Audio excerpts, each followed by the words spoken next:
ניצחון, מוכנים? כן!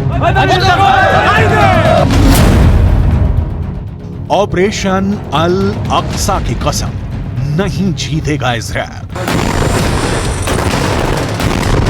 אנחנו הולכים לנצח בכל העוצמה, אתם מוכנים?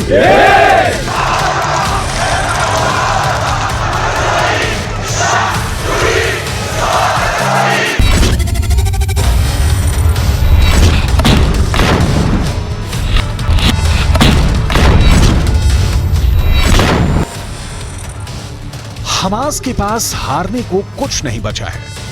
जीत के अलावा इजराइल के पास कोई दूसरा रास्ता नहीं बचा है। 7 अक्टूबर को जब हमास के हमले के बाद से 1 महीने से ज्यादा की जंग हो चुकी है, लेकिन अभी तक हमास के 45,000 लड़ाकों को इजरायली सेना सफाया नहीं कर पाई है। 1 महीने से ज्यादा की जंग में 40,000 के करीब गाजा में इमारतें तबाह हो चुकी हैं, लेकिन हमास फिर भी जंग कर रहा है।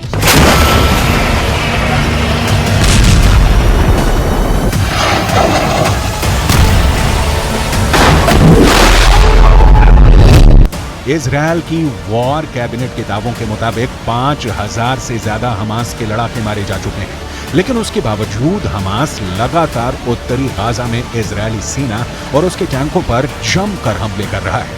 आखिर हमास के हमले रुक क्यों नहीं रहे? लेबनान की राजधानी बेरूत में बैठा हमास का प्रवक्ता अबू उबैदा डंके की चोट पर कह रहा है कि ऑपरेशन अल अक्सा की कसम, नहीं जीतेगा इजराइल।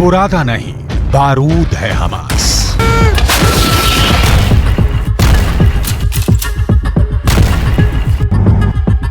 1 महीने से ज्यादा की जंग में हमास ने साबित कर दिया है कि इजराइल भले ही हमास से हथियारों और तकनीकी मामले में ताकतवर हो, लेकिन हमास की लड़ाकू क्षमता कई मौकों पर इजरायली सेना पर भारी पड़ रही है।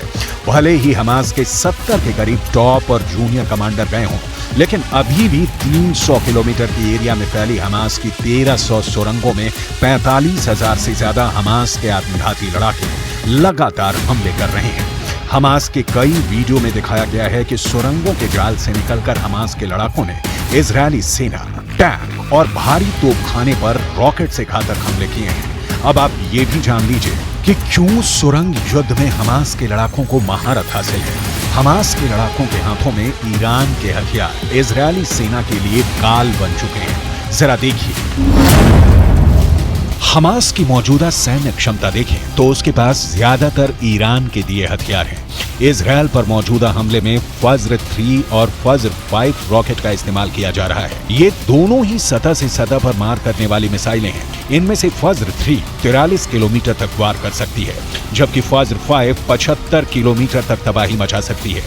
ईरान से हमास को छोटी दूरी तक मार करने वाले रॉकेटों का जखीरा भी मिला है। इसके अलावा हमास हथगोलों और विस्फोटकों का जमकर इस्तेमाल कर रहा है। आरपीजी से सबसे ज्यादा हमले सुरंगों से हमास इजरायली सेना पर कर रहा है। विस्फोटक बेल्ट भी हमास के लड़ाके आईडीएफ के खिलाफ जमकर इस्तेमाल कर रहे हैं, जबकि एंटी टैंक मिसाइलें हमास का अचूक हथियार इस वक्त साबित हो रही हैं।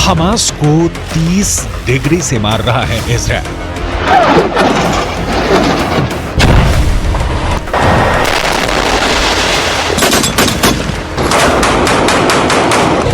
इजरायली सेना आईडीएफ ने गाजा में भीषण विनाश लीला चरम पर पहुंचा दी है। पिछले 18 घंटे में गाजा पट्टी को जमीन में दफन करने के लिए इजरायली वायुसेना ने विनाश की हद तक बम और मिसाइलों से हमले किए हैं। तरबूज की तरफ हटती इमारतें और जमीन पर फिलिस्तीनियों और हमास लड़ाकों के उड़ते चीथड़ों ने पूरे गाजा में भयानक कोहराम मचा दिया है। महज 1 घंटे के अंदर इजरायली वायुसेना ने 100 फाइटर जेट से 5000 से ज्यादा हमले किए हैं। उत्तरी और दक्षिणी गाजा में हर तरफ भयानक खून खराबा हो रहा है।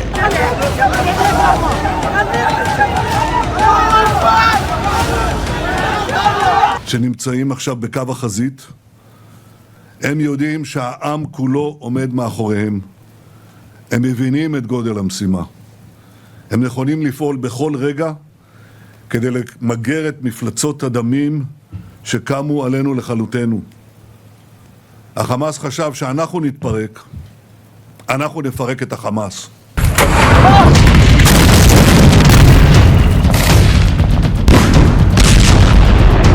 वहीं दूसरी तरफ